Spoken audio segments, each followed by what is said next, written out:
Olá, seja muito bem-vindo a mais uma aula da série Aprenda Inglês com Música, que te ensina inglês de maneira divertida e eficaz. Eu sou a Teacher Milena do inglesonline.in, aulas de inglês online.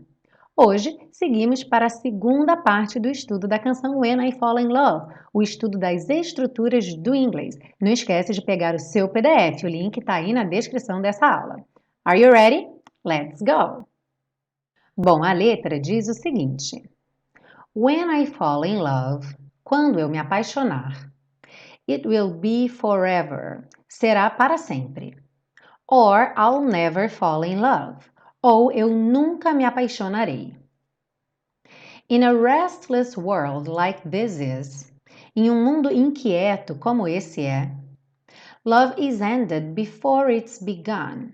O amor é terminado antes de ser começado. And too many moonlight kisses, e muitos beijos ao luar, seem to cool in the warmth of the sun, parecem esfriar sob o calor do sol. When I give my heart, it will be completely. Quando eu der meu coração, será por completo.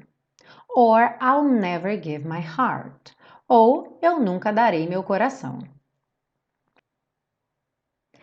And the moment I can feel that, e no momento que eu posso sentir que you feel that way too, você se sente desse jeito também, is when I fall in love with you.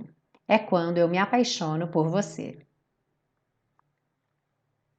Bom, na frase when I fall in love, temos essa expressão to fall in love. Ao pé da letra seria cair no amor. Mas é exatamente o que eles usam para esse primeiro momento, ou seja, quando você se apaixona por alguém, quando você começa a ter essa sensação do amor, da paixão por alguém.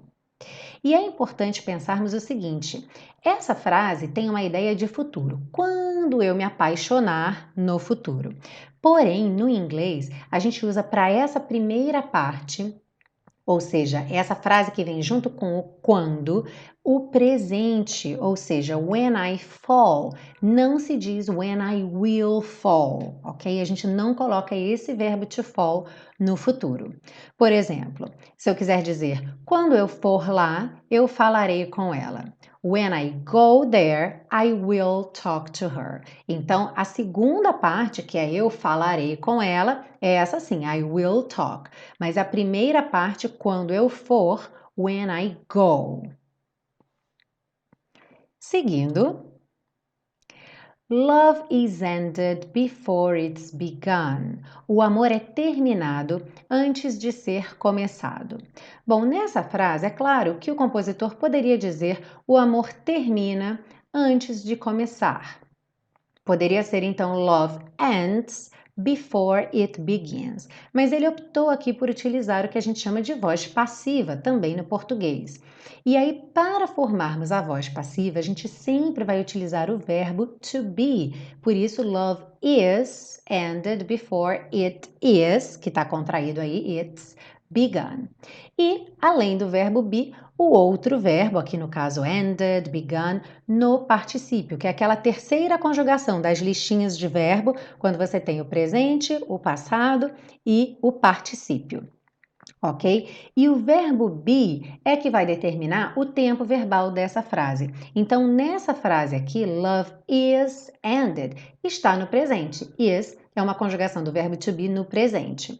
Um outro exemplo também no presente, a lot of coffee is produced in Brazil. Muito café é produzido no Brasil. E aqui nós temos um exemplo típico realmente do uso da voz passiva, que é quando não importa na minha frase quem produz. Afinal, são muitos produtores diferentes e o produtor do café não é o foco da minha frase. O foco da minha frase é o café e o café é produzido. Então, a lot of coffee is produced in Brazil. Um outro exemplo aqui, esse no passado, a casa foi pintada por um profissional. The house was painted by a professional. Então, aqui nesse caso, eu estou dizendo quem fez a ação, que foi, no caso, um profissional, mas como o foco da minha frase continua sendo a casa que foi pintada, então ao invés de eu dizer um profissional pintou a casa, eu prefiro dizer que a casa foi pintada por um profissional. E aí perceba que o verbo to be está no passado. The house was painted by, se eu for dizer quem fez, eu vou utilizar então by a professional. Na frase seem to cool in the warmth of the sun, parecem esfriar sob o calor do sol. A palavra seem, esse verbo to seem, é uma das maneiras de dizer parecer. Em inglês, tanto look, sound, taste, smell, feel, todos esses verbos podem ser traduzidos, dependendo do contexto, como parecer, dependendo do sentido que eu utilizei para chegar àquela constatação. Se foi o tato, se foi a visão, se foi a audição.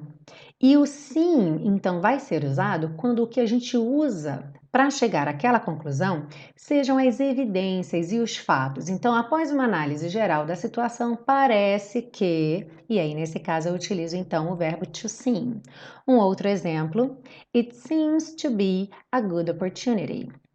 Parece ser uma boa oportunidade. Se você gostou dessa aula, não esquece de curtir, compartilhar com seus amigos e, como de costume, aproveite para fazer um comentário utilizando uma das estruturas aprendidas hoje na aula. Que tal? A gente se vê então na parte 3 com o estudo da pronúncia. See you then! Bye bye!